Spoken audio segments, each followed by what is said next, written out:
दोस्तों तैयार हो जाइए, क्योंकि आज जो खबर हम आपको बताने जा रहे हैं वह सिर्फ एक खबर नहीं, ये डिजिटल दुनिया में छिड़ चुकी एक ऐसी महायुद्ध की शुरुआत है जिसका असर आने वाले कई दशकों तक महसूस किया जाएगा। ये वही खबर है जो वॉशिंगटन से लेकर दिल्ली तक, सिलिकॉन वैली से लेकर मुंबई के टेक पार्क्स तक हर जगह चर्चा का सबसे बड़ा मुद्दा बन चुकी है। और यकीन मानिए, इस बार मामला सिर्फ राजनीति का नहीं, सिर्फ टेक्नोलॉजी का नहीं, बल्कि पूरी की पूरी डिजिटल संप्रभुता यानी डिजिटल स्वतंत्रता का है। अमेरिका जो दशकों से दुनिया के डिजिटल साम्राज्य का बादशाह बना बैठा था, जिसने अपने गूगल, फेसबुक, इंस्टाग्राम, ट्विटर और व्हाट्सएप जैसे हथियारों से पूरी दुनिया को अपनी मुट्ठी में कैद कर रखा था, आज पहली बार किसी ने उसकी नींव हिला दी है। और यह कोई छोटा मोटा देश नहीं, बल्कि दुनिया का सबसे बड़ा लोकतंत्र भारत है। कहानी की शुरुआत होती है कुछ हफ्ते पहले, जब अमेरिका ने भारत के खिलाफ अपना अब तक का सबसे बड़ा आर्थिक हथियार चला, 50% तक का टैरिफ। अमेरिका को लगा कि यह कदम भारत की अर्थव्यवस्था पर सीधा दबाव डालेगा, भारतीय कंपनियां घुटने टेक देंगी और भारत सरकार उनके आगे झुक जाएगी। लेकिन दोस्तों, ये 21वीं सदी का भारत है जो झुकने के लिए नहीं, बल्कि पलटवार करने के लिए जाना जाता है। और इस बार पलटवार इतना जोरदार था कि व्हाइट हाउस में बैठे सलाहकार भी हैरान रह गए। भारत ने सबसे पहले उन सभी चीजों के इंपोर्ट और एक्सपोर्ट पर रोक लगा दी जिन पर अमेरिका भारत पर निर्भर था। नतीजा यह हुआ कि अमेरिका की सप्लाई चेन में भूचाल आ गया, उनके बड़े बड़े उद्योगपतियों और कारोबारियों के चेहरे पीले पड़ गए और वहां की मीडिया में यह हेडलाइन बनने लगी, इंडिया स्ट्राइक्स बैक। लेकिन असली खेल तो इसके बाद शुरू हुआ। दोस्तों, ये तो सिर्फ झड़प थी, असली युद्ध का ऐलान तो तब हुआ जब भारत ने डिजिटल मोर्चे पर हमला बोल दिया। आज से पहले तक आप और हम सुबह आंख खुलते ही सबसे पहले जिस चीज का इस्तेमाल करते थे वो था गूगल, फेसबुक, इंस्टाग्राम, व्हाट्सएप या ट्विटर। हमारे बच्चों के होमवर्क से लेकर हमारे बिजनेस प्रोजेक्ट तक, हमारी हर छोटी बड़ी जरूरत के लिए हम इन्हीं अमेरिकी प्लेटफॉर्म्स पर निर्भर थे और यही निर्भरता अमेरिका का सबसे बड़ा हथियार थी। हमारा हर सर्च, हर मैसेज, हर तस्वीर, हर वीडियो, सब कुछ अमेरिका के सर्वर्स पर जाता था। हमारी पसंद नापसंद, हमारा सोचने का तरीका, हमारी खरीदने की आदतें, सब कुछ अमेरिका के पास दर्ज होता जा रहा था।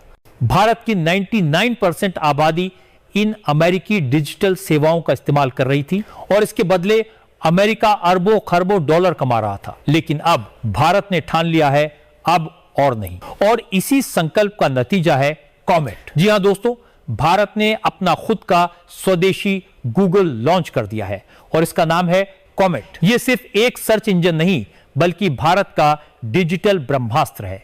कॉमेट की ताकत का अंदाजा आप इस बात से लगा सकते हैं कि लॉन्च के पहले ही 24 घंटों में इसे दुनिया के 100 देशों में डाउनलोड किया गया और यह डाउनलोड रिकॉर्ड तोड़ गया। जैसे ही इसकी खबर फैली, सिलिकॉन वैली में आपात बैठकें होने लगी, अमेरिकी टेक कंपनियों के शेयर गिरने लगे और अमेरिका के टेक जर्नलिस्ट ने खुलकर कहना शुरू कर दिया कि गूगल की बादशाहत खतरे में है। कॉमेट में वो सारी खूबियां हैं जो किसी भी आधुनिक सर्च इंजन में होनी चाहिए, बल्कि उससे भी ज्यादा सबसे पहली और सबसे बड़ी बात, आपका डेटा अब भारत में रहेगा।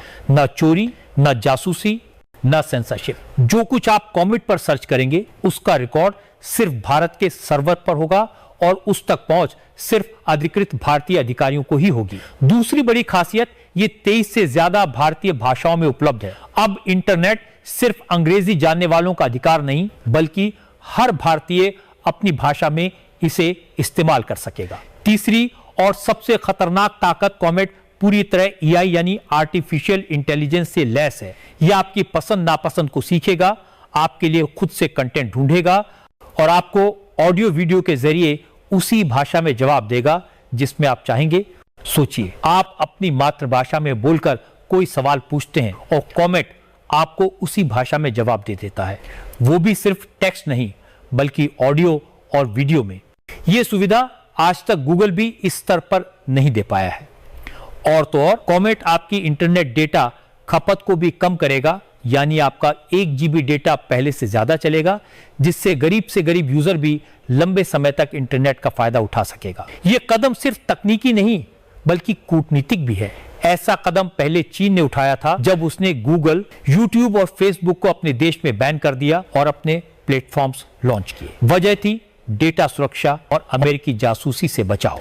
अब भारत ने भी उसी राह पर कदम रखा है, लेकिन अपने तरीके से। भारत सिर्फ अपने देश में ही नहीं बल्कि वैश्विक बाजार में भी कॉमेट को पेश कर रहा है। शुरुआती चरण में इसे 32 देशों में लॉन्च किया जाएगा, जिनमें ऑस्ट्रेलिया, इंडोनेशिया, अरब देशों के साथ कई अफ्रीकी देश शामिल हैं। अमेरिका पर इसका आर्थिक असर भी बहुत बड़ा होगा। गूगल, इंस्टाग्राम, व्हाट्सएप और ट्विटर के सबसे ज्यादा यूजर भारत में। अगर भारत एक दिन के लिए भी इन सेवाओं को बंद कर दे तो अमेरिका को अरबों डॉलर का नुकसान होगा, और अगर कॉमेट ने इनकी जगह ले ली तो यह नुकसान रोज का हो जाएगा। लेकिन दोस्तों, कॉमेट सिर्फ शुरुआत है। भारत जल्द ही ट्विटर, इंस्टाग्राम और व्हाट्सएप जैसे ऐप्स के भी भारतीय वर्जन लॉन्च करने की तैयारी में है। यानी आने वाले वक्त में हमारा हर मैसेज, हर फोटो, हर वीडियो भारत के सर्वर पर रहेगा और भारत के कंट्रोल में रहेगा। और यही वजह है कि अमेरिका की नींद उड़ चुकी है। खबर है कि अमेरिकी राष्ट्रपति डोनाल्ड ट्रंप ने पीएम नरेंद्र मोदी को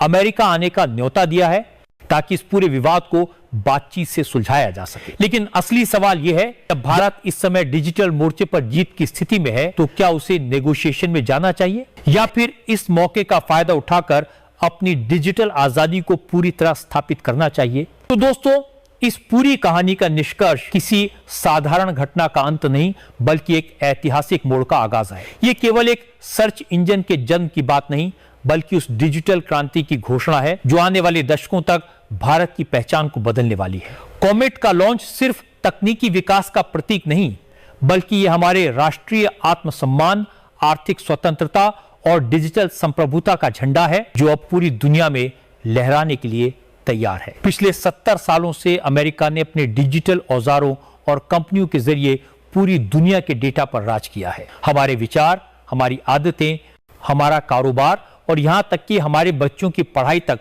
सब उनके सर्वरों में कैद होकर उनके फायदे के लिए इस्तेमाल होते रहे। लेकिन आज भारत ने यह स्पष्ट संदेश दे दिया है कि अब वह दूसरों की डिजिटल गुलामी नहीं करेगा। कॉमेट का आना इस गुलामी की जंजीरों को तोड़ने की शुरुआत है। यह सिर्फ एक टेक्नोलॉजी का लॉन्च नहीं बल्कि मानसिक, आर्थिक और राजनीतिक मोर्चे पर आत्मनिर्भर बनने का सबसे बड़ा कदम है। कॉमेट के जरिए भारत ने यह भी साबित कर दिया है कि वह अब तकनीक का सिर्फ उपभोक्ता नहीं बल्कि नवाचार का निर्माता भी है।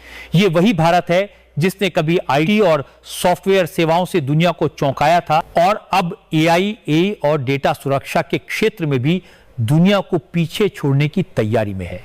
यह कदम केवल हमारे देश के 140 करोड़ नागरिकों के डेटा को सुरक्षित रखने का वादा नहीं बल्कि विश्व के सामने एक आदर्श स्थापित करने का प्रयास है कि तकनीकी प्रगति के साथ साथ निजता और संप्रभुता भी सुरक्षित रह सके। आर्थिक दृष्टि से देखें तो यह फैसला अमेरिका जैसी महाशक्ति के लिए भी एक सीधी चुनौती है। भारत का बाजार दुनिया के सबसे बड़े इंटरनेट यूजर बेस के रूप में पहचाना जाता है। अगर यह बाजार अमेरिकी प्लेटफॉर्म से हटकर भारतीय प्लेटफॉर्म्स पर आ जाता है तो न सिर्फ अरबों डॉलर की धनराशि यही देश में घूमेगी बल्कि लाखों युवाओं के लिए नए रोजगार और स्टार्टअप के अवसर भी पैदा होंगे। यह डिजिटल आत्मनिर्भरता हमारे व्यापार संतुलन को मजबूत करेगी और विदेशी निर्भरता को कम करेगी। कूटनीतिक दृष्टि से भी यह एक मास्टर स्ट्रोक है। अमेरिका जैसे देश जो अब तक डेटा और तकनीक के जरिए दबाव बनाते थे, अब भारत के साथ बराबरी से बातचीत करने पर मजबूर होंगे। आने वाले समय में कॉमेट सिर्फ भारत में ही नहीं बल्कि दर्जनों देशों में अपना पैर पसारेगा, जिससे भारत वैश्विक डिजिटल मानचित्र पर एक नई शक्ति के रूप में उभरेगा। और सबसे महत्वपूर्ण बात, यह कदम एक पीढ़ीगत बदलाव का प्रतीक। आने वाली पीढ़ियां जब इतिहास पढ़ेंगी तो उन्हें यह साल याद रहेगा कि यही वह समय था जब भारत ने डिजिटल दुनिया में अपना ताज पहन लिया। वे कहेंगे कि जिस तरह 1947 में हमने राजनीतिक आजादी पाई थी, वैसे ही 2025 में हमने डिजिटल आजादी पाई और इस आजादी का नाम है कॉमेट। यह सिर्फ एक ऐप नहीं, यह भारत की डिजिटल स्वतंत्रता का बिगुल है। यह आत्मनिर्भर भारत का डिजिटल स्वरूप है। यह उस युग की शुरुआत है जब भारत सिर्फ दुनिया की तकनीक का हिस्सा नहीं रहेगा बल्कि उसका नेतृत्व करेगा।